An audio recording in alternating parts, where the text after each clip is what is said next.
Hello, boys and girls. This presentation is about communication systems, which is relaying information. What I'm talking about is getting any message from here to there, wherever here or there is, whether it's across the room or across the world, or as NASA can do across the galaxy, or really solar system, I suppose.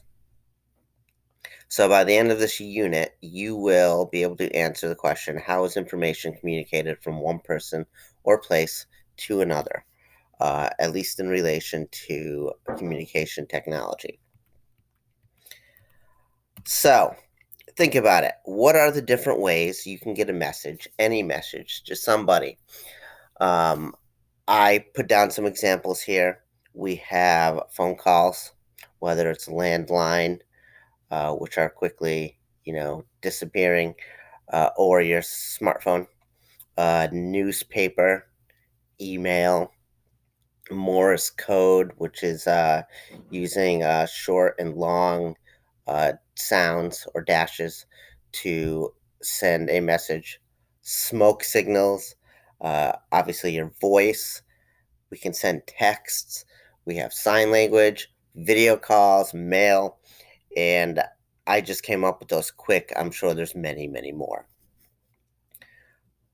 For purposes of this presentation, I would like for you to think about, or I'm going to use this to frame it, how do your texts get from here to there? The guy that got this whole thing started with phones was named Martin Cooper. Here he is on the left side of the screen. This picture was taken in 1973, I think. There it is, April 4th, 1973. I'm sorry, no, that's when the phone was created. This picture was taken in 2007.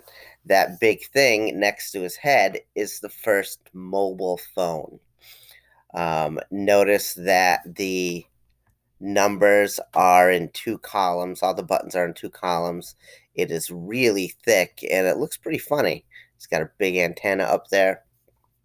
That's because it's not the kind of phone you're thinking of, like the smartphone you might be holding in your hand right now. It's really a satellite phone. And what it did was it connected to satellites to talk to the other person on the other side. Now, back then, battery life was not what it is now. Technology is not what it is now. There was no support system really for satellite phones. So to make a call was quite the process, or to make it work was quite the process. The battery in that thing lasted about a half an hour. The phone itself was like $4,000. Very few people had them. And if it was a cloudy day, your phone probably didn't work anyway. But it was a start, and it jump started us along. Here's an example of how a satellite phone signal path would work. You have your sat phone, which sends a signal up to a satellite and then over to another satellite and back down to Earth to connect to the other person. Our phones, cell phones, work by using cell towers. Cell is short for cellular. And as you can see, these kind of look like cells. Just around here, you probably have seen cell towers. And they're spread across the area. And let's say you're here and you make a phone call.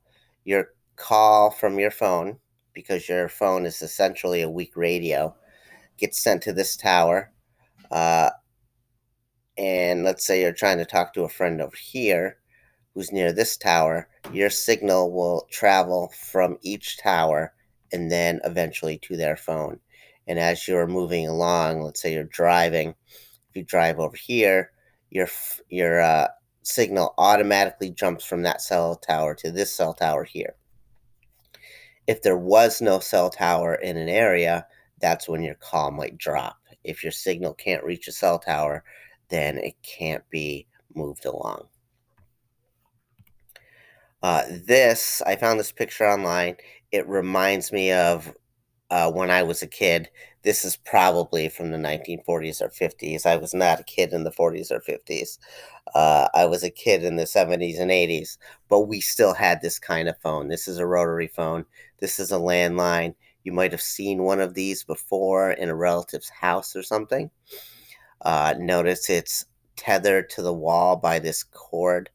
Uh, but yeah, we don't really do this as much anymore because of our technology moving along. So, how do we get messages from here to there? This is the vocab you're going to need to know to understand this. So, these are going to be the major components of a communication system. The first one is the source. The source is the person or device that the message originates from, where the message is coming from. For purposes of this presentation, as I said, we're going to think about it from the view of a smartphone. All right, so our smartphone is our source here, as well as us, really. We're sending our message through the phone. So every phone needs an encoder. It's a device that converts a message or signal into a code. Really, when it comes down to it, it's binary code to prepare it for transmission. So let's say you're sending a text to a friend. Uh, Letters and numbers and pictures don't fly out of your phone through the air.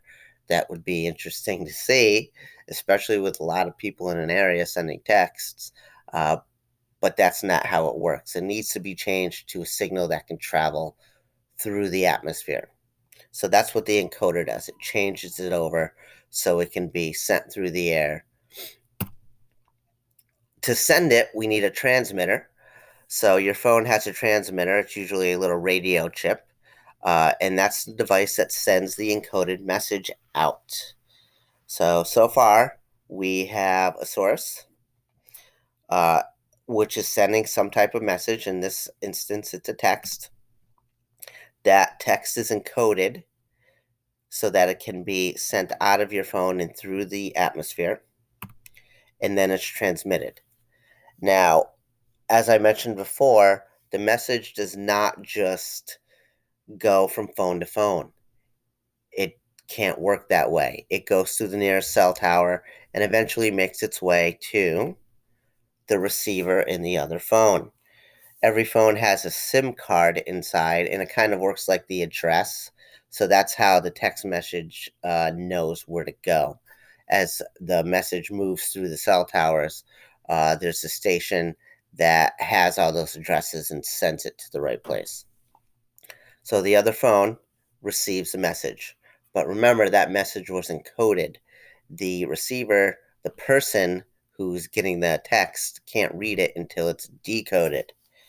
The decoder is the device that translates the message by decoding that binary code and turning it into something that you can actually understand. Now, if you ever want to see that message again, it needs to be stored somewhere. If you think about walkie talkies, a typical toy walkie talkie doesn't have a storage device. If you didn't understand the message that was sent to you, then you have to ask the person to repeat it to send it again. Uh, Text messages need to be stored in order for us to see them again. Otherwise, they just disappear. So storage is a component that stores a message so it can be accessed later. Most devices, laptops, Chromebooks, your phones, have some sort of onboard storage to keep stuff on the actual device, like a hard drive or an SD card. But now, more often, we have servers that save things in what's called the cloud.